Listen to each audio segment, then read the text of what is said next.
Hello everyone. Civics के chapter third में why do we need a parliament का ये लेक्चर नंबर 4 है। आज के लेक्चर में हम बात करेंगे, उसी चीज़ को कंटिन्यू करेंगे कि जो पार्लियामेंट है उसके क्या क्या फंक्शन होते हैं। बेसिकली फर्स्ट फंक्शन क्या होता है? लॉ को क्रिएट करना, लेजिस्लेटिव पावर होता है। सेकेंड होता है फाइनेंशियल कंट्रोल, यानी जो कैबिनेट होती है, गवर्नमेंट काम कर रही है उनके ऊपर में फाइनेंशियल थोड़ा सा कंट्रोल करके रखें कि जो गवर्नमेंट है मनमाने तरीके से किसी भी पैसे का दुरुपयोग ना करे। Third and fourth and fifth के बारे में आज बात करेंगे, कौन कौन से फंक्शंस हैं। तो थर्ड फंक्शन क्या है? Providing and exercising control over the cabinet. Cabinet क्या होता है? गवर्नमेंट का एक पार्ट होती है। गवर्नमेंट क्या करती है कि जितने भी उनके मिनिस्टर्स होते हैं उसमें से कुछ चुनिंदा मिनिस्टर्स को लेकर के अपने क्या बनाती है, ग्रुप बना लेती है, जिनको बोलते हैं कैबिनेट। इसमें प्राइम मिनिस्टर होंगे और इनके साथ में कुछ जो इनके मिनिस्टर्स होते हैं। तो ये जब काम करते हैं तो जो पार्लियामेंट है उनके ऊपर क्या करती है, इस कैबिनेट के ऊपर में अपने इनको बेसिकली क्या करती है, कैबिनेट को पावर भी देती है और उसके साथ में इनके ऊपर कंट्रोल भी रखती है। कैसे करती है ये थोड़ा सा पढ़ते हैं। जो पार्लियामेंट होती है ये क्या होती है कि पार्लियामेंट जो है, पार्लियामेंट ये ब्लेंड है। ब्लेंड का मतलब है झुकी हुई है, मिली जुली है। जैसे कि इसी से हमारा बनता है लेजिस्लेटिव, पार्लियामेंट से ही जो बॉडी है लेजिस्लेटिव बनती है। और दूसरा एग्जीक्यूटिव, यानी दोनों जो ऑर्गन है ये पार्लियामेंट से ही रिलेटेड है। एग्जीक्यूटिव क्यों? एग्जीक्यूटिव जो पावर होती है वो होती है कैबिनेट के पास में। किसके पास होती है? कैबिनेट के पास में। और लेजिस्लेटिव पावर किसके पास में है? पार्लियामेंट। पार्लियामेंट के पास में। यानी पार्लियामेंट काम कर रही है क्या करने का? कानून बनाने का। और ये जो हमारे कैबिनेट में मिनिस्टर्स होते हैं ये भी तो ऑलरेडी पार्लियामेंट के मेंबर हैं। तो यानी पार्लियामेंट से ही कुछ लोग जो हैं कैबिनेट कहलाते हैं, और कैबिनेट को क्या बोलते हैं? एग्जीक्यूटिव ऑर्गन बोल रहे हैं। यानी लेजिस्लेटिव और एग्जीक्यूटिव दोनों किसके ही बॉडी हैं? पार्लियामेंट के ही बॉडी हैं। तो यानी ये जो एग्जीक्यूटिव पावर होता है, एग्जीक्यूटिव पावर, ये किसके द्वारा इस्तेमाल हो रहा है? ये इस्तेमाल हो रहा है वो जो मेंबर्स के द्वारा। ये जो पार्लियामेंट के वो मेंबर जो गवर्नमेंट की कैबिनेट बॉडी में, कैबिनेट के पार्ट हैं, गवर्नमेंट की कैबिनेट के पार्ट हैं, वो किसका काम कर रहे हैं? वो क्या कर रहे हैं? एग्जीक्यूटिव का काम कर रहे हैं। और जो गवर्नमेंट में हैं बट गवर्नमेंट में हैं, कैबिनेट मिनिस्टर नहीं है या गवर्नमेंट नहीं है, वो अपोजिशंस वाली पार्टी से बिलोंग करते हैं, तो वो क्या करते हैं? लोकसभा के जो अपोजिशन है वो किसका काम करेंगे? वो किसका काम कर रहे हैं? लेजिस्लेटिव का काम कर रहे हैं। तो ये चीज़ है। फोर्थ फोर्थ फंक्शन होता है critical assessment of the work of the cabinet. जो कैबिनेट काम कर रही है, इनका काम है सिंपल सा, कानून को लागू करवाना। तो इनका क्रिटिकल असेसमेंट होता है। क्रिटिकल असेसमेंट किसको बोलते हैं? उसका पॉजिटिव पॉइंट भी डिस्कस करें, उसका निगेटिव पॉइंट भी डिस्कस करें, तो इसको बोलते हैं क्रिटिकल असेसमेंट। तो ये जो पार्लियामेंट होता है ये एक ऐसा फोरम प्रोवाइड करता है ना कि कैबिनेट जो होता है पावर में रहे, पावर में रहे। और कब तक रहेगी पावर में? पावर में तब तक रहेगी जिनके पास जब तक इनके पास क्या हो, मेजॉरिटी सपोर्ट होगा। मेजॉरिटी सपोर्ट का मतलब कि अगर इनके जो एमपीज हैं, एमपी जो हैं 273 हमने डिस्कस किया था ना लास्ट लेक्चर में। अरे टोटल सीट हैं कितनी? 545। 2 से डिवाइड कर दीजिए, तो जितनी सीटें आएंगी, तो अगर इनसे ज़्यादा हैं तो मेजॉरिटी सपोर्ट अगर रहेंगी, ठीक है, अगर मेजॉरिटी में है तब तो ठीक है। अगर नहीं है तो सिंपल सी बात है कि गवर्नमेंट उनकी गिर जाएगी। गवर्नमेंट क्या होगी? गिर जाएगी। तो ये तो है जैसे अब कोई भी कानून लाना है, ठीक है, पार्लियामेंट में आप लाए, गवर्नमेंट कैबिनेट ही लाएगी उसको पारित करवाने के लिए, उस पर चर्चा होगी। जब चर्चा होती है, जैसे कोई भी बिल आ गया, एक एग्जाम्पल के तौर पे समझाते हैं, जैसे अभी बिल आया था ये आपका CAA, अभी जो बना है citizenship amendment act, citizenship amendment act, जिसमें बोला गया था कि जो हमारे पड़ोसी देश हैं वहाँ से आने वाले जो 6 धर्मों के लोग हैं, मुस्लिमों को छोड़ करके बाकी धर्मों के जो लोग हैं उनको हम नागरिकता दे देंगे। तो ये कैबिनेट लाई, ठीक है। अब गवर्नमेंट ने ये बिल लाया, पार्लियामेंट में रखा गया। पार्लियामेंट क्या करेगी? इस पर चर्चा हुई कि नहीं हुई? चर्चा हुई, चारों तरफ प्रोटेस्ट हुआ। तो पार्लियामेंट ने उसका क्या किया? असेसमेंट किया और कहा कि इससे नहीं, बहुत ज़्यादा इससे नुकसान है, आप जो है लोगों के इक्वालिटी के साथ खिलवाड़ कर रहे हैं। अगर नागरिकता देनी ही है तो मुस्लिम्स को भी दीजिए, उनके साथ क्यों ऐसा भेदभाव करना? तो इसका बहुत ज़्यादा पार्लियामेंट ने क्या किया? विरोध किया, नहीं पारित होगा, नहीं पारित होगा, नहीं पारित होगा, बिल को पास नहीं होने देंगे। फिर भी अब चूंकि जो अभी की प्रेजेंट गवर्नमेंट है उनका लोकसभा में क्या है? मेजोरिटी है। तो मेजोरिटी है तो इस पे कोई भी बिल पे वोटिंग होती है कि कितने लोग सहमत है बिल पास होना चाहिए। तो सिंपल सी बात है कि जो मेजोरिटी पार्टी है अभी BJP, उनके ज़्यादा लोग किसके साइड में होंगे?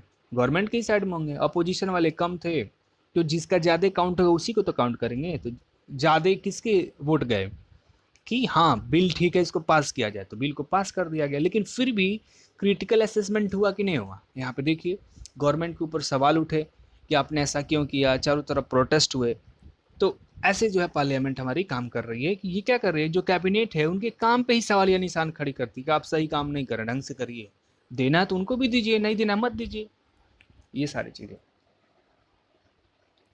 और ये पार्लियामेंट का सबसे मोस्ट इम्पॉर्टेंट फंक्शन होता है कि ब्रिंग अबाउट द डिस्कशंस करें, क्रिटिकल असेसमेंट कर लें जो गवर्नमेंट का परफॉर्मेंस है या डिपार्टमेंट्स है। जैसे कि अभी देखिए कोविड का सीन चल रहा था, तो कोविड के सीन में गवर्नमेंट के ऊपर सवाल उठाए कि नहीं? अपोजिशंस वाले सवाल उठाते हैं कि गवर्नमेंट जो है अपना हेल्थ फैसिलिटी ठीक नहीं कर पा रही है, वैक्सीन नहीं बन पा रहा है।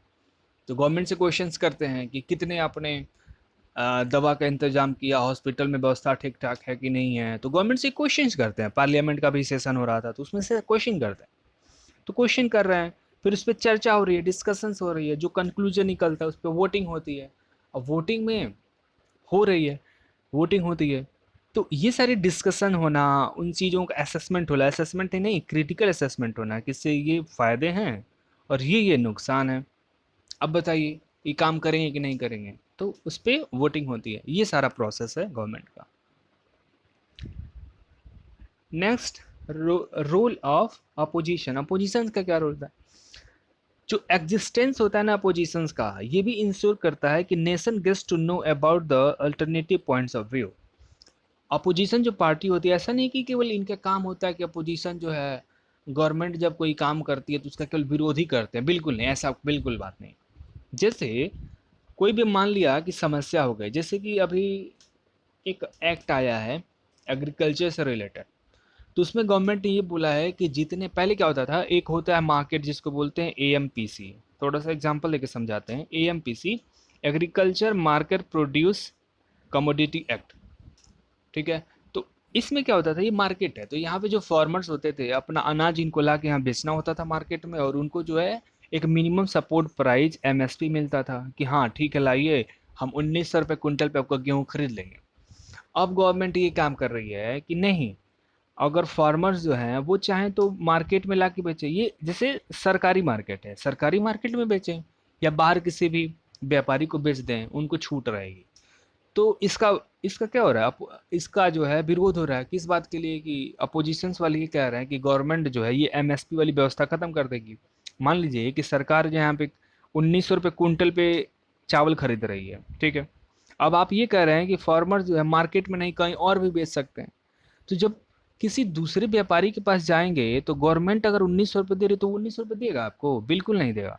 वो 1800 रुपये कहेगा, नहीं 1800 ही हम देंगे, देना हो तो दो नहीं तो जाओ। उसकी मजबूरी हो जाएगी 1700। यानी जो फार्मर्स की इनकम है वो क्या हो रही है, कम हो रही है कि नहीं हो रही है? बिल्कुल हो रही है। यहाँ पे फार्मर्स की जो इनकम है कम होगी, और चूंकि गवर्नमेंट अभी खरीद रही थी तो थोड़ा सा ज़्यादा ही पैसे पे खरीद रही है ना, तो इससे फार्मर्स को क्या था, थोड़ा सा इनकम ज़्यादा था। अब ये सीन है, अपोजिशन वाले ये कह रहे हैं, अब ध्यान से सुनिएगा, अपोजिशंस वाले ये कह रहे हैं कि नहीं, गवर्नमेंट जो काम कर रही है कि ये एक्ट ला कर कि AMPC act, AMPC amendment act 2020 जो ला रही है, इसके कारण क्या होगा कि जो फार्मर्स की इनकम है वो डिक्रीज हो जाएगी। फार्मर्स जब मार्केट सरकारी मंडियों से बाहर जाके अपना अनाज बेचेंगे तो उनको जो प्राइवेट वो बायर्स हैं, जो खरीदने वाले हैं, साहूकार हैं, उनको उतने पैसे नहीं देंगे जितने उनको किसानों को मिलने चाहिए। और बाई चांस अगर किसानों की फसल बर्बाद हो गई तो वो तो खरीदेगा ही नहीं, तो और किसानों को नुकसान। तो ये कह रहे हैं अपोजिशन वाले कि नहीं, इस एक्ट से फार्मर्स का क्या है, बहुत ज़्यादा नुकसान है। और गवर्नमेंट क्या कह रही है, ये तो ये निगेटिव पॉइंट बोले ना, निगेटिव पॉइंट बोले। दूसरा, गवर्नमेंट क्या बोल रही है कि नहीं ऐसा नहीं होगा, जब ये हम एमपीसी से मैंडेटरी उनका हटा देंगे तो फार्मर जब, जैसे कि मान लीजिए कि पंजाब का कोई फार्मर है, तो उसको पंजाब में अगर उसको कम दाम मिल रहा है तो वो यूपी लेके चला जाए अपना अनाज बेचने, जहाँ उसको ज़्यादा दाम मिले वहीं पे ले जा करके बेचे। हो सकता है कि उसको गवर्नमेंट से भी ज़्यादा दाम मिले। तो गवर्नमेंट ये करे कि नहीं, इससे जो है किसानों की जो आमदनी है बढ़ेगी, और अपोजिशन वाले करें नहीं, घटेगी। गवर्नमेंट कर रही है कि नहीं, हम एमएसपी को, मिनिमम सपोर्ट प्राइस को बनाए रखेंगे, इसको हटा नहीं रहे हैं, ये रहेगा और एमएसपी भी रहेगी। अपोजिशन वाले कह रहे हैं कि नहीं, ऐसा नहीं होगा, गवर्नमेंट जो है 2-3 महीनों में क्या कर देगी, एमएसपी को हटा देगी और एएमपीसी जो मंडियां, उनको भी, सरकारी मंडियों को भी खत्म कर देगी, और किसानों की आय बद से बदतर हो जाएगी, बहुत सारे किसान सुसाइड करेंगे, ये सारी चीज़ें बोल रहे हैं। तो एक तरफ गवर्नमेंट है, दूसरे साइड में क्या, अपोजिशन है। तो अब ये अपोजिशन का काम समझ गए ना, अपोजिशन क्या करे, गवर्नमेंट के ऊपर दबाव बना रही है। दबाव किस बात के लिए, कि जो आप काम कर रहे हैं उस श्योरिटी दिलाइए कि उससे फायदा ही होगा, और ये नुकसान है, तो ये नुकसान नहीं होगा उसका भी आप प्रूफ दिखाइए हमें। और इसके साथ में अल्टरनेटिव पॉइंट ऑफ व्यू दे सकते हैं, कैसे।